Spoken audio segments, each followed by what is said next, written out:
Blue and red lights flashed like fireworks against the suburban streets. Neighbors poured out of their homes, phones raised high, whispers turning into gasps. In the center of it all stood a black family, calm, quiet, but visibly exhausted, while across from them, Karen screamed about illegal sales and HOA violations. She thought this would be her moment of power. She thought the police would silence them. But what happened next turned the entire neighborhood upside down. It had started so simply, a bright Saturday morning, the kind that feels almost perfect. The sun stretched over rooftops, birds cut through the quiet with cheerful songs, and the smell of fresh coffee drifted down driveways. In one home, a family set up folding tables in front of their garage. Out came stacks of children's books, tiny clothes long outgrown, boxes of toys, and a lamp that still worked, but no longer matched their living room.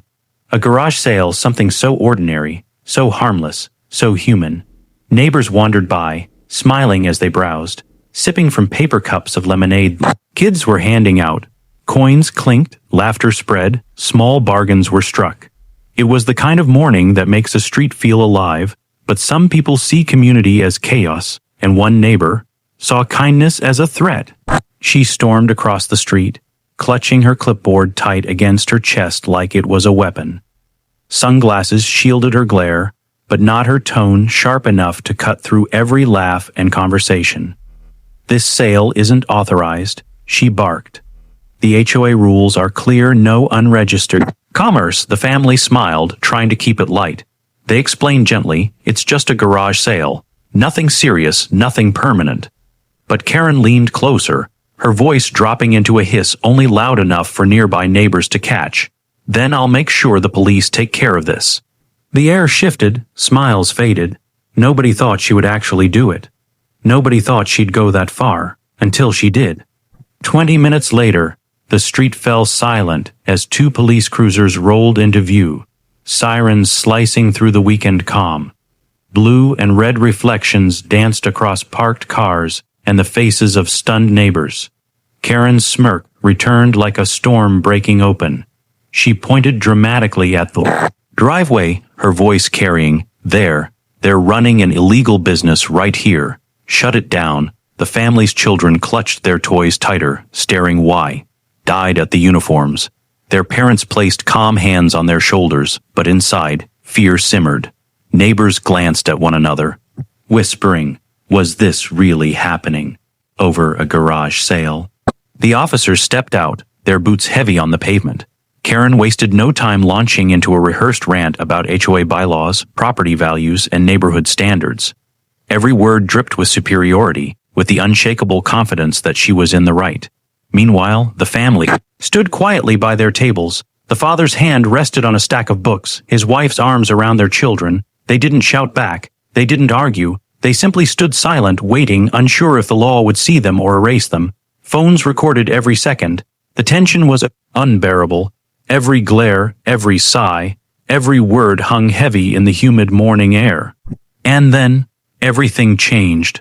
The officers walked right past Karen.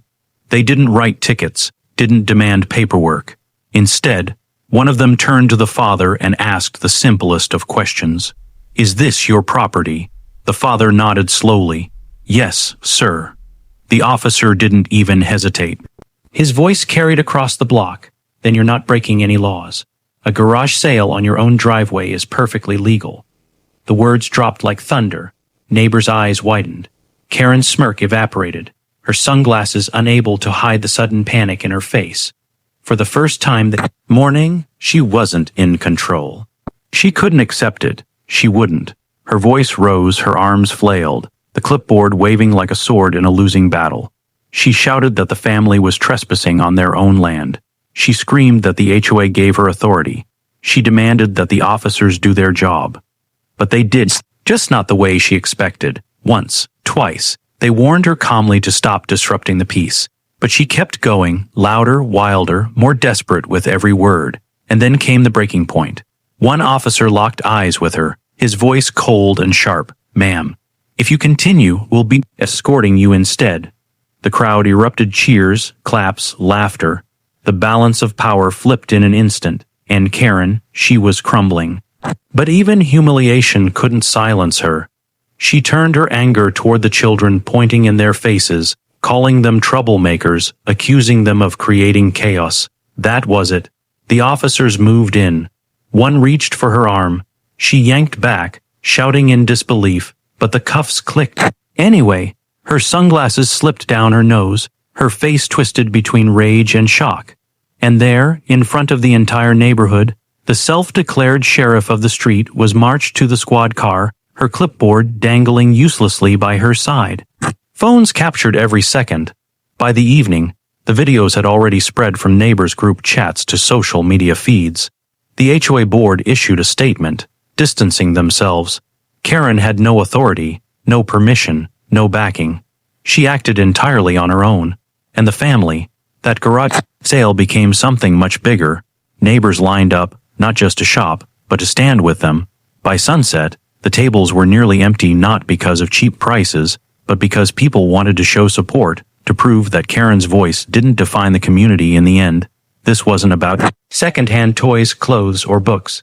It was about something deeper: respect, belonging, the right to stand on your own driveway without fear. Karen thought she could use the law as a weapon, but the law didn't bend for her. It stood for justice, and justice that day stood for the family. Now, every time they set up a table in their driveway, neighbors don't just shop, they celebrate. Because sometimes the biggest sale isn't about money at all. It's about dignity. It's about freedom. And for Karen, it was a lesson she'll never forget. You can't evict joy, not with rules, not with threats, not even with a call to the cops.